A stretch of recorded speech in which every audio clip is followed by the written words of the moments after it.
Hi and welcome to the Gemhawks YouTube channel. I hope you've been having a lovely time today, whatever you've been up to. So today I would like to teach you how to make a chakra hoop earring. This can obviously be applied to really any bead design that you want to use, any number. I just happen to have 7 beads on this particular design, and in a moment I'll take that out of my ear and bring it down to the board to give you a closer look. Now today is Sunday the 8th of March. Tomorrow on Monday the 9th of March at 8 PM GMT I'll be doing my Facebook Live. I'm doing them now every other week to bring you more exciting goodies. I hope you can join me then. And I've also got a couple of workshops coming up at the beginning of May, the 2nd and 3rd, the first weekend, which is a Tree of Life and a chaos bangle like this. This is obviously quite a large size, but they're really quite comfortable, very, very smooth to wear. So that's Saturday the 2nd and Sunday the 3rd of May, and that's down in the Gosport area near Portsmouth. So, to let you know what you will need for this project, which is the chakra hoop earrings, you're going to need 2 lengths of wire. Now today I'm using silver plated 1.25mm gauge. You can use a slightly lighter gauge. I like this particular gauge for this project though, because it gives you enough residual strength, because obviously if you do catch that on something, then you don't really want it to be coming out of shape. So 1.25 is good, 1mm is also perfectly acceptable. You obviously need to make sure that the spacers you're using will go onto the correct gauge of wire. So in addition to your 2 lengths of 1.25mm gauge wire, and it's about 5 inches or so, you're going to need your 14 beads. For this project there are 2 each of the following.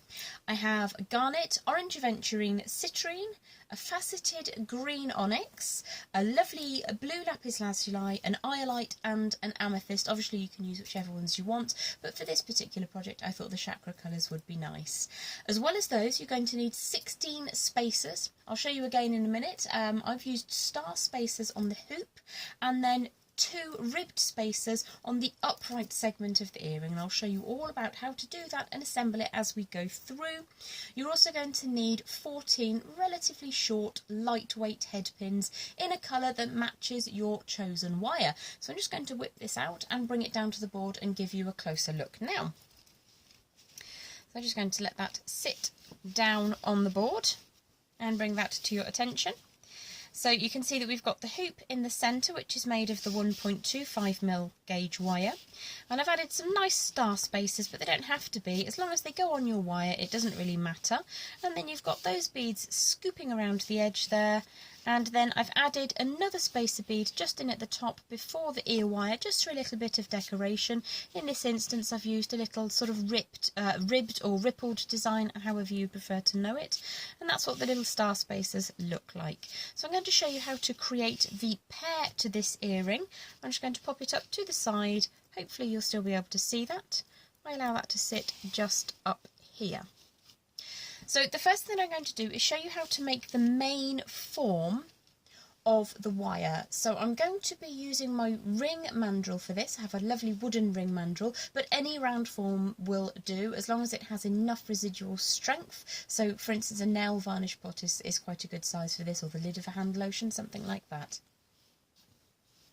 So what I'm going to use is the largest size on my ring mandrel, which works really, really well for this design. And I'm going to just warm the wire ever so slightly by running it between thumb and forefinger, just to get that a little bit smoother and a little bit softer. And I'm going to go around about the centre to begin with and start to form that all the way around. And I'll show you from above, it might go slightly out of focus. And I'm going to draw that over and round. So I actually want one tail to be slightly longer than the other, and you can edit that as you go. So I'm going to decide that this is the side that's slightly shorter and just bring that round like so. And the side that's slightly longer we're going to turn onto an upright in just a moment. Now the reason I wanted to show you that, doing 2 at a time, is so that you get the exact same shape and size. Now this is a little bit off round, so I would just take a moment to make sure that those were perfect rounds before I continue.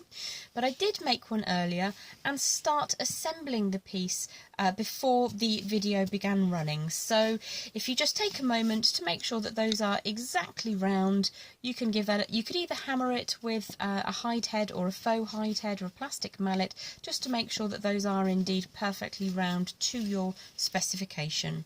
So the next thing that you will need to refer to is creating a wrapped loop with a bead on a head pin. So the head pins that I'm using are relatively short and relatively lightweight, and the beads I'm using are around about the 6mm, it's about 5.5 to 6mm mark. I'll just get that to sit more neatly. And what we will do is pop the beads onto the head pin, so you find the hole and just allow that to sit down. Now the main tools I'll be using today are your bent chain nose pliers, you can use straight if you prefer, a pair of flat pliers and some round nose pliers, and if necessary we'll bring in some flush cutters as well.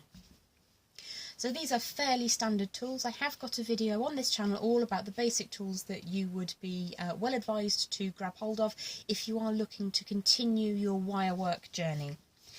So popping back down to the board, first of all I'm going to grab hold of my bent chain nose pliers and pop the tip very close to above the bead. So the bead sitting all the way down against the little head pin, or the ball head pin if you prefer. I'm just going to bring that quite close together, and I'm making a mental note of whereabouts on the tip of that pliers that sits. So obviously if you take that further in, it's a much further gap. So I like to keep that quite close. I'm going to turn that sideways and form a right angle bend. Now at this juncture, because I'm working with a relatively fine head pin so that I can bring any bead I liked into play. Obviously very, very fine beads you will struggle to get any head pins through, but obviously I'm looking to have relatively lightweight head pins so that I can have a nice design without too much weight involved. So you can see that I've created my right angle bend. I'm just going to switch how I'm holding that and take the flat sides of my pliers and just pop a little bit of strength into that bend there, just where the 90 degrees takes place. I'm then going to come back in with my round nose pliers as close as I can to the tip and just start forming a round shape around the top there. So you can see that we have the straight element which we measured with the tip of the bent chain nose pliers. I'm just going to make sure that I'm happy with that sitting centrally above the post that we've created. I'm then going to flip the direction which I'm holding it and grip onto the circular form firmly with my flat facing pliers. I'm then going to take the tail of that head pin around and start wrapping it as close to the top of that little neck that we've created as I possibly can, and then draw that round little by little. Now I do have a video dedicated to creating the perfect wrapped loop. If you need to refer back to that, then please do. But what I need to do is try to create as neat a coil as possible. Amethyst is a good stone to use for this example because it's quite firm and it's not too likely to shatter if I just use it to gently push in this direction and coerce that coil slightly tighter.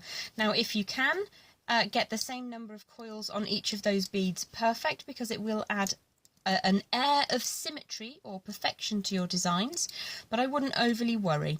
Now this has worked so that the entirety of the tail of my head pin is going to be used, but if you do struggle and you find that there's a little bit left over, then what you can do is just trim that away with the flush cutters, come in very, very close and snip that very end off, always making sure that you sit that last little bit down into position, and you can use this as an opportunity to make sure that you're happy with the straightness between the ball on the head pin and the loop that you have created. So what I've done with this segment just here is on the open side, you know what I forgot to show you? Putting the upright on here. So you can see we've got the two longer sides like so. We're going to ignore the shorter sides and we're going to hold the longer sides with the bent chain nose pliers and one at a time just draw that into an upright so that you get this loop. The shorter end is crossing over the angle that we've just made, and the longer end comes up in the 12 o'clock position like so. As I say, you will want to have taken those to a perfect round, which you can do manually or popping them back onto the mandrel and giving that a little bit of help with a mallet of some kind. So you should have got 2 of those. Now if you want to go for the ultimate perfection, I'll just open that out slightly and close it up so that we have an exact mirror. The short end is crossing over the front in opposite directions and the long end is forming that upright. So if I pop those back out of the way, many apologies for doing that in the wrong order. What I will have started by doing is threading on one of my star spacers, or any spacer that you choose, followed by the dangly bead charm I've just created. So red, orange, yellow, green, blue, indigo and violet to end.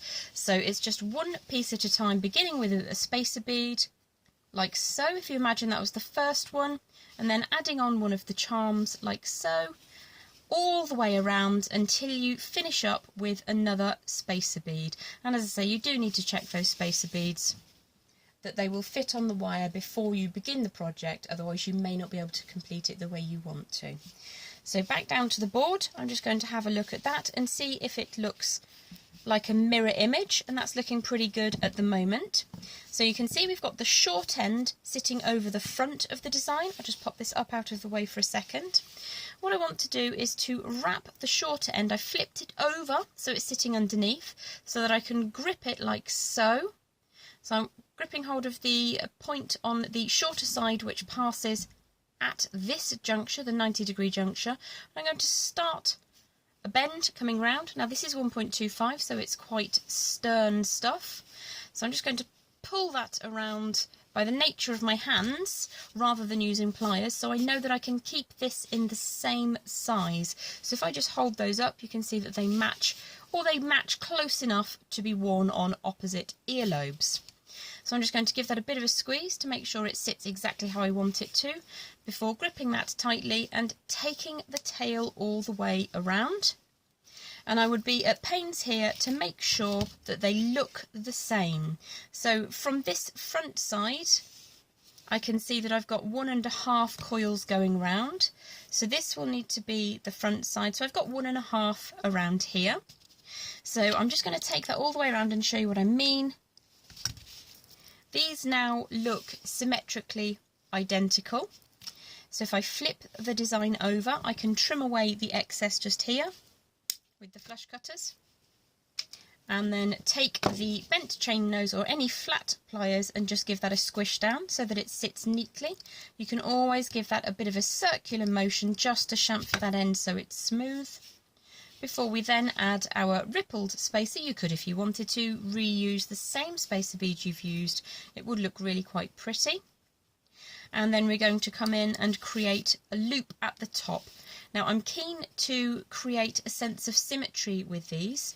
So I can see at the top here, my loop went off in this direction. So I'm going to do the opposite here, around like so.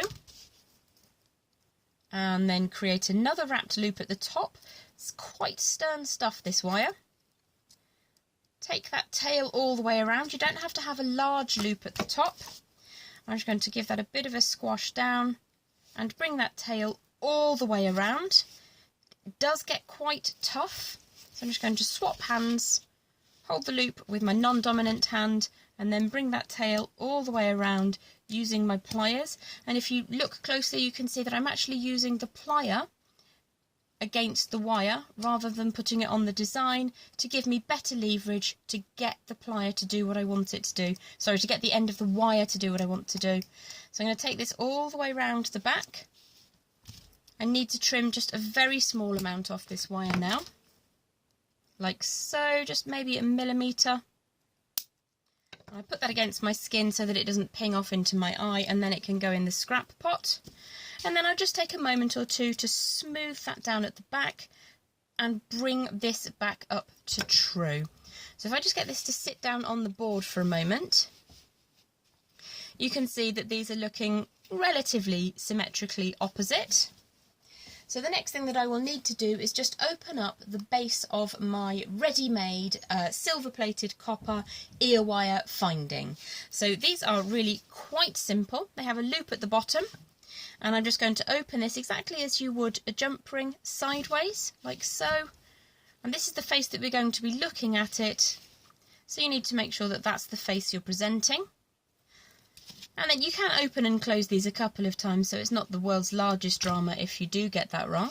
If I just bring those back down to the board together, you can see that those are indeed reasonably symmetrically opposite to one another, so they will pair nicely as earrings. So I hope you've enjoyed the demonstration, and I hope I will see you on a Monday live in the future, and I hope that I will see you back here on the Gemhawks YouTube channel. Please do hit subscribe if you've not already done so, like the video, give me any comments about what you'd like to see in the future. I look forward to catching up with you soon. Take care. Bye for now.